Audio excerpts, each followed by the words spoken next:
Uh, yeah, I thought it was good. Good to see a lot of guys get out there. Good to see some guys tackle that we haven't necessarily seen tackle a whole bunch. We needed to get some more reps, especially with the younger guys, taking people all the way to the ground. I think our running backs are running real hard right now, so it's a really good practice for us. Also got us in some good situations, some red zone work, some stuff down by the goal line, some third down situations, and I think the kids had a better understanding of those situations after scrimmage number one, after reviewing the film, moving on to scrimmage two. What's been your impression of just the tackling overall, especially after the live sessions? Yeah, it's not good enough right now. But in spring football, you don't get a ton of shots to tackle live to the ground. And we'll get a little bit more work in that, but we can definitely use the work throughout the rest of spring, and then as we move into fall camp, we can definitely use some more tackling work. Is it any way to offset the lack of live tackling? I think you just got to keep drilling it. You got to keep talking about it. And you got to keep enforcing.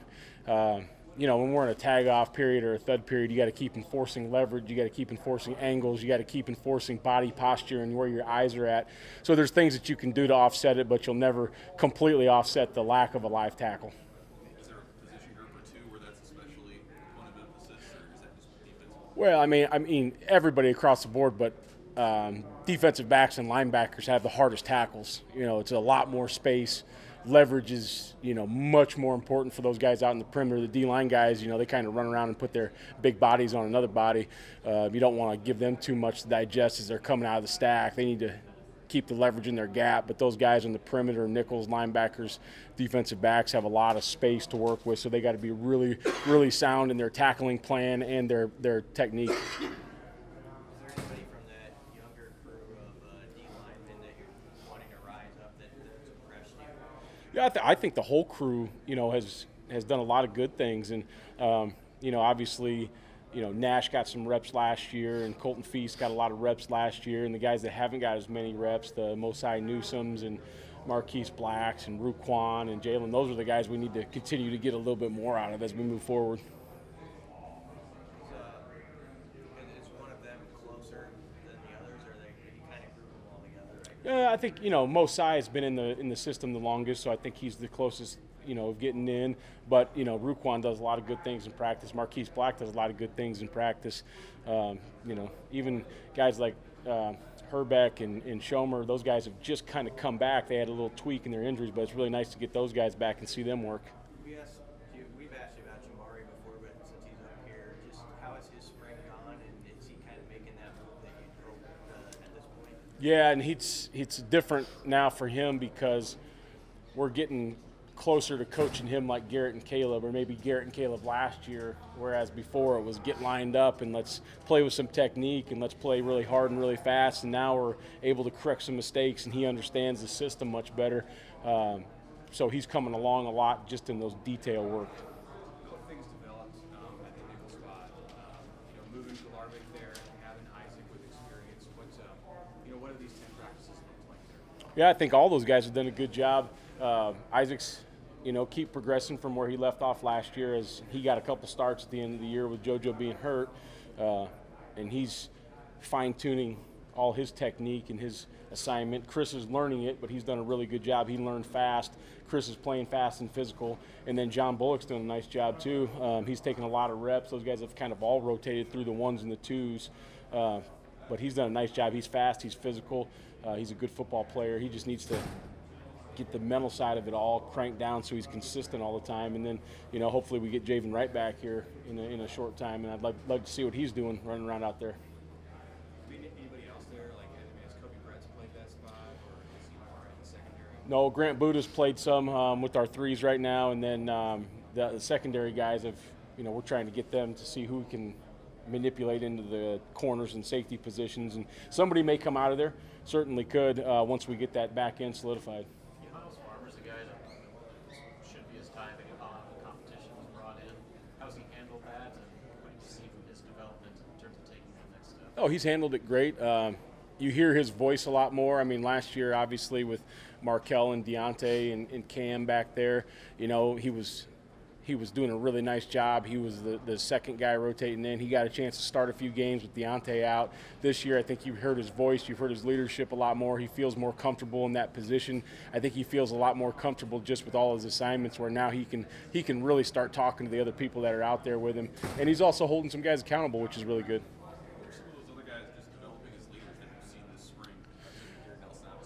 Yeah, I mean, definitely Garrett, definitely Nick Henrich. You want to see, Luke Reimer, but he's not able to play, but he's done a nice job from the sideline. I think Ty Robinson inside's done a really good job. Quentin Newsom's done a really good job. I think the Isaac Gifford has done a good job. I don't think he's quite there yet in that leadership role, but he's developing into those types of things. So I see a lot of these guys that are new guys playing with the first team, if you will, really trying to develop themselves. I don't know if we have a clear-cut guy yet, other than Garrett's kind of established himself and Nick, but I think everybody else is doing a really good job in developing that leadership trait. Coach, how crucial is the defensive lineman just in a defense like yours? I know it's in the Big Ten, it's kind of important, but just in your own words, how crucial is it that you have production from those? Yeah, I think it doesn't matter what defense you play in, doesn't matter what league you play in. If you don't have good defensive linemen, you'll never be good on defense. So I think those guys are very, very critical in your success, no matter where you're at, if it's high school, whether it's the NFL, whether it's college, whether it's the Big Ten, ACC, SEC, it doesn't matter. Those guys are super, super critical to the success of the defense. How comfortable at that position are you right now? I think we're comfortable with the players. It's just that we've got to see some separation, and some of those guys have got to go earn that spot.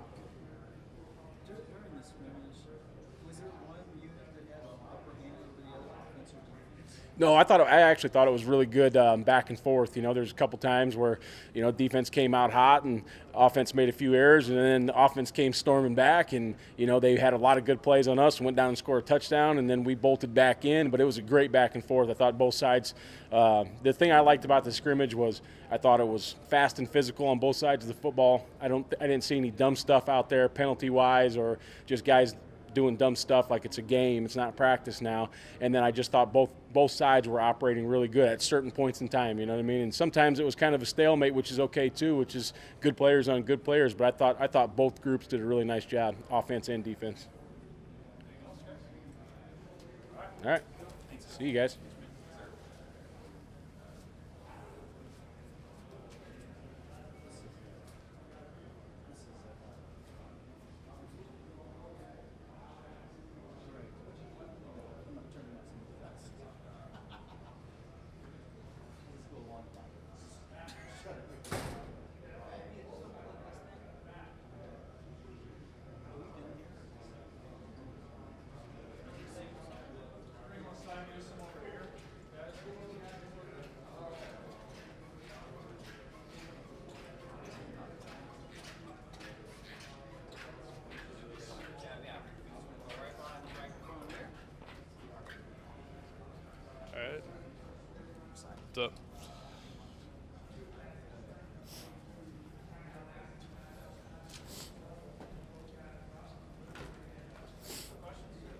What's up? How's spring game thing going? Oh, it's been going really well. D-line's getting real close. There's a few of us right now, but we're all going out there and competing. Coach Dawson, has been teaching us some new stuff, and it's been really, really good to learn and just to get better. Coach Chinander mentioned how we wanted to see some of that next group of D linemen emerge this offseason. Do you kind of view this as an opportunity, like this might be your time, just the experience that you've had over the last couple of years? Yeah, absolutely. I've been all of us. We've been behind some great guys. Khalil, Carlos, twins, Boogie, Stilly, Darian. We've got to been able to look at them and watch them come up and develop. And they've been some great examples. It's going to be fun to kind of, fill in those footsteps. What's been your track these last couple of years? So how have you been trying to get better and grow into your body, things like that, to get to this point? Yeah, I've been down with Coach Duvall, working with him a lot.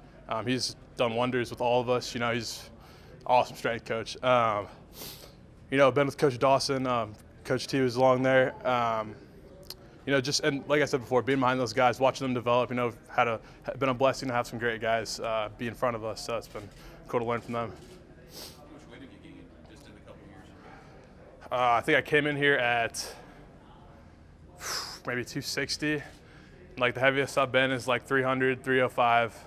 Right now I'm kind of like 295, 298, hovering around there. So, yep. I mean, you've been here a while, but how long does it take really to develop into a Big Ten defensive lineman, given the quality and the skill and the offensive lineman in the league? Yeah, it takes a while. Big Ten football, it's big guys, a lot of runs, a lot of heavy hitting offenses. So definitely takes a while just to get developed and get to be that size, and then just to get used to the speed of the game. What is it? What have you learned about playing the run in this league and against your own offense? Yeah, that's something I try to still get better every day. Learning the run, like it's gonna come. It's run. Big Ten football, run's gonna come. That's just how it is. You got to be ready to defend that, and then be able to convert to pass. So, yep. Who's been the guy that maybe has put his arm around your shoulder, been your mentor a little bit, your player-wise? Oh man, having the twins around my freshman year, that was awesome. Darian Daniels, he always had some really good things to say. Some pretty awesome things. Boogie always had some good stuff to say. Even he came back and he was getting on me still when he came back last week. Telling me to just kind of lock in and just give me some tips and pointers. Stilly was always there. A lot of the guys, and then a lot of the guys right now together with us. I feel like a lot of us are on each other, coaching each other up. So it's been good. You guys have had to develop some new leaders in the last couple of months because all the guys you just named are going to the NFL. Absolutely, but I think that's what's cool right now. Just the coaches have kind of been there and helped us out and allowed us to kind of help each other. Be on each other's backs positively. And just kind of help lead each other in the right direction. That kind of passing of the torch that's taken place up front on defense, what's that been like for somebody like you who's been in the program, but hasn't necessarily been in that role to get on teammates or to be a leader? Yeah, definitely. It takes some getting used to. I feel like I'm still every day. Learning, continue to learn, continue to get better. That's like the main thing. But the whole passing of the torch thing is pretty cool. Like I just keep saying, we got a lot of guys that have been ahead of all of us that have been great examples to look at. So I feel like it's our time to play football, and ball out. How much did you enjoy getting hit again, and what did you learn about this from that experience? What was that? Getting what? How much were you looking forward to getting to hit again? Live Yeah. hitting and stuff like that. I mean, what do you think you learned from that scrimmage? Man, live hitting, that's football. Thought up's great, it's spring ball, but live football, that's live football. It's more of like a game-like situation, game-like scenario. That's what the game's gonna be like on Saturday. So it's great to have that and to replicate that a couple times throughout spring ball and then for the spring game. Did anything stand out to you, about that, getting hit again? Yeah, I don't know. You got to hit or be hit. That's the one thing. I'm learning to fire off the ball really well. I'm trying to get used to that, firing off the ball, taking some good steps forward, firing my hands. Just stuff that in the D-line room we kind of look at and we all talk about. That hitting, that fast scrimmage makes you really kind of double down on that technique. Yeah. All good. Sweet. Thank you.